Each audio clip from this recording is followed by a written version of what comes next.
Dixie here. Today I present you with questions you might be too embarrassed to ask about backpacking.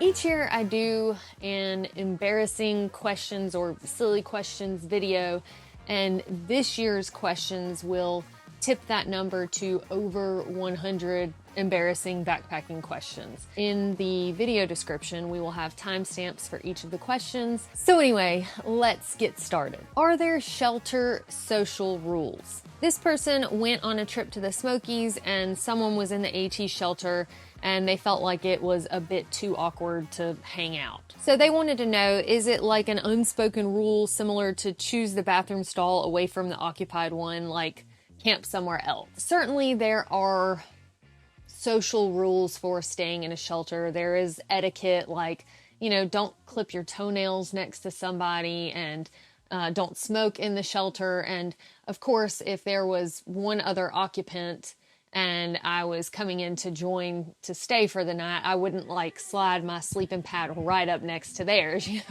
gonna kind of space out. With, of course, the knowledge that if another hiker comes up, y'all will continue to make room for people until it's to capacity. But as far as joining another hiker at a shelter, that's absolutely expected. And a hiker that's at the shelter to stay for the night is likely one that wants to be sociable, or is at least willing to be sociable for the ability to stay in the shelter. It's very well known that you share that space with other people. So if folks want to be more to themselves and have privacy, they're going to camp away from shelters altogether, or if they camp at the shelter, they're going to stay in their own tent. They're definitely not going to go in the space where other people might join them. The next question, how do you ditch an annoying person who has decided they want to hike with you? There are probably several different ways you could handle this, but one is to hike fast. Get up early in the morning, make as many miles as you can, don't stop for long breaks, hike into the night if you have to, just basically try to make miles and put distance between you and the annoying person. That would be the least confrontational way to do things. Sometimes on a thru hike, it's really fun to kind of stretch yourself physically and see what you're capable of, and to play games like this, because you can get bored when you're in the wilderness for 2,000 plus miles. But maybe you're not on a thru hike, you're just there for a short time and you don't want to race the miles away. You want to stop and really smell the roses. And in that case, I would say pure honesty. I mean, maybe not like brutal honesty where you say, hey, you're annoying, I don't want to hike with you, but just let that person know, hey, I'm out here to enjoy nature and some alone time, and I'm going through some things right now, so I'd really love to just kind of hike alone and have my peace. And while I've appreciated your, company or the little chit chat we've had, I'm going to hike by myself now. And there's nothing wrong with that. I mean, just try to think about how you would handle somebody saying that to you. And hopefully you would be understanding and realize this person just needs some space. They want to enjoy nature by themselves. Next, I don't know if this is a silly question, but I've been seeing a lot of videos about people talking about the Appalachian Mountains at night and the creepy things they have seen or heard. Did you ever experience anything like that on trail? I've been asked this question several times, and the truth is no. I didn't see anything spooky or creepy while I was on the Appalachian Trail, and I expected with how much history is in those mountains that they might have been haunted and I might have had some kind of experience like that, but I honestly did not. And I thought maybe on the Arizona Trail, because there have been a lot of alien encounters in Arizona, that I might see, a little green dude poke from around a tree or something, but that never happened either. Maybe it's just me. I enjoyed the trail for so many years, but have never understood why the worship of alcoholics. They bum off everyone year after year and brag about the trail providing. Perhaps these homeless should be tested for TB and taken off our trails if carriers. I no longer want anything to do with people living on the trail bumming their way along. Well, I don't know about testing people for TB and throwing them off the trails, but I certainly do understand the frustration of this commenter. On the Appalachian Trail, while I was thru hiking it over 10 years ago now, there were a lot of what people call yellow blazers, which yellow blazing is when you hop in a car and hitch a ride down the trail instead of hiking those actual miles. I never did this, would never do this. I'm, a purist. I go to through hike the trail and like, that's what I'm going to do. To me, if you're yellow blazing, you're not through hiking. So anyway, the issue is I don't really care what people do until it affects me. And there were certain groups of people that would go and they would hitchhike to trail magics, jump ahead on trail to get to a trail magic. So they would sit there and just indulge, like, overindulge their fair share, eating food, drinking drinks. And then when the folks who are actually through hiking, which the trail magic is for, they get out there to the trail magic and everything's gone. That literally happened to me, and it was a beer. I got up to a cooler and there was somebody who had yellow blazed ahead to this trail magic, and they grabbed out the last beer out of the cooler, and it was like their third beer that they had sitting there, and they bragged about that. And the folks who had walked there didn't get anything. There were also instances where this same group of people were hitchhiking from Trail Angel to Trail Angel House, like places where they might allow you to stay for free, and they were partying and being disrespectful. And then some of these Trail Angels just ended up shutting the place down for the rest of the year. They're like, I'm just not dealing with this. I do this out of the kindness of my heart, and people are coming here not respecting my space. And so, there's this bubble that's like staying right ahead because you can't out hike them because they're not hiking, and they're getting things shut down and making people mad, giving hikers a bad name when, again, they're not actually through hiking. So that was very frustrating when people are using the resources meant for through hikers and they really are just, like this person said, bumming along. I remember being in Maine and very close to finishing, and I had walked into a resupply town, and I'm sitting there getting a bite to eat at a bar and grill, and this particular person that I had seen over and over, beating me to different places, came up and said, well, hey, Dixie, how did you get here? And I must have just had a whole lot to say with my face, but I was like, I walked, like, how else are you supposed to get here? But I don't really know what the answer is. All I can tell you is this does exist, and I understand the frustration, and I think maybe it's going to take some of the trail angels or providers, of the trail, realizing that this is happening and being like, no, this is not for you. You got out of a car to come here, so this is for people who have walked here. I don't know. I don't know what the answer is, but all I can tell you is it does exist. There are crappy people on trail, just like there are in normal life, but there are always good people too. The next question is, have you ever hiked with cheese for multiple days, hard or soft cheese? And if so, did it spoil? Yes, I have hiked with cheese. I don't think I ever got to a point of it spoiling, but I will say that I prefer to carry cheese in the cooler temperatures, like early spring, late fall. It doesn't have to be like freezing cold outside, but I just don't love it when it's pretty warm outside and the cheese gets like super oily and slimy. That just is more questionable to me. But I will say, if it doesn't have mold on it, if it doesn't smell bad or taste bad, it's probably fine. With that said, this is not medical advice. So if you get sick from cheese that you carry on trail, it's your fault, not mine. But I have successfully taken cheese a lot of times, cheese sticks, cheddar blocks, whatever. And it's a really nice addition to food or just a snack. But, again, if I'm not seeing mold or it doesn't smell wonky, I'm going to use it. Next up, I'm curious why thru hikers walk so many miles every day and get done quickly. Isn't the purpose to get out in nature and see stuff? Why not slow down and take a little longer?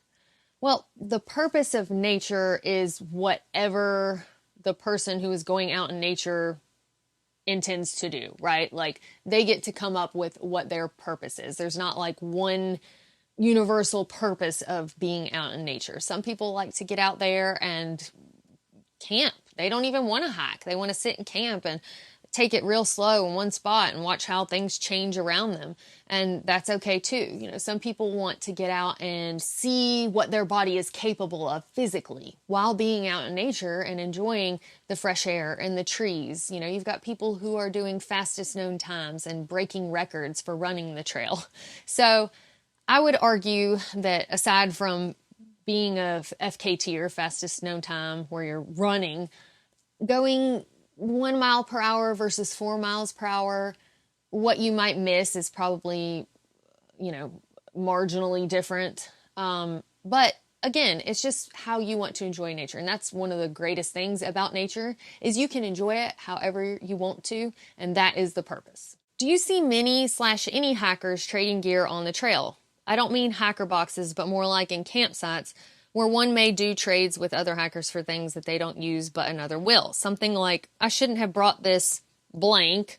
I don't really use it. I have definitely seen more food trading going on or food gifting. I have seen a hiker that might have an extra item, or maybe they have repair items or first aid items that another hiker might need, and so they gift those.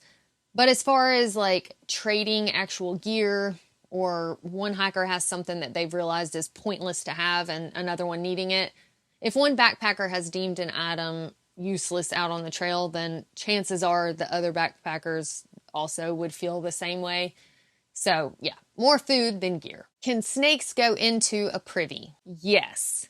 Although I have never personally seen one in all of the privies that I've scoped out in the wilderness. I have seen mice in there though, and since mice are sometimes snake food, then, you know, certainly a snake might go up in there to get a mouse nest or whatever. But I mean, at the end of the day, when you go in a privy, you should be cautious, look around, you know, look into the hole, just to make sure you don't see any sort of threat immediately, because you are out in the wilderness. And one thing that people might not think about a lot is wasps. I have seen my fair share of wasps in privies, and I will decide to go dig a cat hole instead. I wear contact lenses. Are people confident enough in hand washing on long trails that they use contact lenses? Most people, because of things not being so clean out on the trail, opt to use glasses. And I think some of them will use like those defogging wipes to help with the condensation on their glasses. But if you're somebody who's just like, absolutely not, I need contacts, not glasses, then I would not just use hand sanitizer. I'd be using soap and water to wash my hands very well, because the last thing you want to do is get an eye infection out on trail. But I think that there are some people who absolutely do successfully use contact lenses out there. It's just, you know, easier and less to worry about potentially with glasses. Any recommended books to read when camping, or maybe any film downloads other than the trail guide / maps? Yeah, nobody wants to look at those things. I'm just kidding. I do check them every night before the next day of hiking. But I like to personally, I mean, this is going to be personal preference, I like to read things that are not about backpacking. However, adventure books can still be cool while you're out on an adventure. So for example, when I was through hiking the Pacific Crest Trail, and I was in the Sierra section where you're going over mountain passes, and I was in a lot of snow because it was a high snow year, I happened to listen to The Lord of the Rings. And I remember Sam getting on my ever-loving nerves, whining about the snow and going over mountain passes and whatever, being a big baby. But it just, one, felt nice to have like people kind of going through a similar treacherous journey. But it just made it a little bit more intense, you know, that I'm doing this thing that I'm also hearing about. And I don't know, probably made the book, you know, even more enjoyable as you're kind of acting out some of the same type things, if that makes sense without being too weird. I also like to read a lot about longevity and health, and, you know, mark down some things that I hear about that I want to research more, or I want to try doing for myself to improve my health. So those are personal preferences. And then at night in my tent, I like to watch some Netflix. I'll watch a movie, or, I mean, usually murder documentaries or comedies. But it is nice to just have something to wind down with at the end of the day, especially if you're on a trail that doesn't have a lot of people on it. And there are some folks out there who like to act like they are holier than thou because they are purists when it comes to partaking in nature, and they only listen to nature sounds, and they only allow their eyes to gaze upon nature things. But if you're on a thru hike for 2,000 plus miles, or even if you're on a weekend trip and you want to listen to an audiobook or a podcast, or you want to read a book, or you want to watch some Netflix in your tent, there is absolutely nothing wrong with that. And those people put their britches on the same way you do, and they're not any better. So enjoy nature once again the way that you feel compelled to do so. And as long as you're mindful about other people, you're not listening to music out loud or Netflix in your tent out loud, just be safe and considerate about it. The next commenter asks, this is more for the PCT and CDT, but how do you cope when there are 20 to 30 mile water carries and the one you come to is polluted, like there's a critter carcass in it? And I have had that happen twice before. How do you manage to stave off the dehydration issue? So I have backup ways on me to treat water. Some are more convenient than others. For example, I usually have a stove that I cook food on. So I have stove and fuel. I can boil the water, let it cool. That's an important step. And then filter it. That way you kill whatever's in there with the boiling it for sure. And well, except for chemicals and things like that. But then you filter it. And so with that double treatment, I feel pretty good about it. There are also chemical treatments. It's not a bad idea to have some of those in your pack just in case. So like aqua mira or bleach drops, just some other way to, chemically treat it and then filter it. It is still something that you have to get over mentally, that you're drinking like dead animal water. But if you think about it, all water has had doo-doo and pee-pee in it. The water cycle continues, So, while it is something that you kind of have to mentally overcome, having drink mix packets to help flavor the water can help you forget about that. So you're not like, oh, does this water taste weird? Am I imagining things? Whatever. I try not, as for the other part of your question, staving off the dehydration, I try not to be in that situation. That's why I want to have a way to treat the water. But if I just am absolutely not going to drink it, or if it's a situation where the source was running it, now it's not, just having the water that you have, taking small sips can help your mouth not feel so extremely dry. You could argue that it's better to just go ahead and drink a good bit of it at one time, but I don't want my mouth to be dry. And so I'm going to take little sips until I get to my next source. And then also having some kind of hard candy can help, prevent your mouth from feeling dry. And then of course, chapstick to help moisten your lips. But yeah, I don't want to be in that situation, especially in a more desertous type trail like the PCT or CDT. Now for some pooping questions. Here goes a very location specific pooping question. Guitar Lake is in the wag bag zone. And for those of y'all who are not familiar with Guitar Lake, it's on the way up to Mount Whitney from the Pacific Crest Trail. So if you're going to do that side trek to Summit, you will pass Guitar Lake. As far as a wag bag goes, that means you have to doo-doo in a bag and tote it out. You can't dig a hole in that specific area for whatever reason. I've been through there a few times, camped once. It is a wide open and popular area, and I couldn't see any private spot where one could use a wag bag aside from inside a tent. Yuck. Am I missing something? How have other hikers tackled this? When I've been through there, I've done the Imodium thing to stall the inevitable for later. Woo, feels good to ask that question. It's a relief. So when I was going to summit Mount Whitney from the Pacific Crest Trail, Crabtree Meadows is where I camped, and they've got an outhouse. So I would recommend, if you're going that route and you're going to pass through there, use it while you can. But, sometimes things happen. So you did mention one idea of going in the tent, which is not preferable, right? But I will say that my personal experience, I did not have to go at Guitar Lake, but I did have to go once I had a cup of coffee after a sunrise summit on Mount Whitney. And thankfully there is an emergency shelter structure at the top.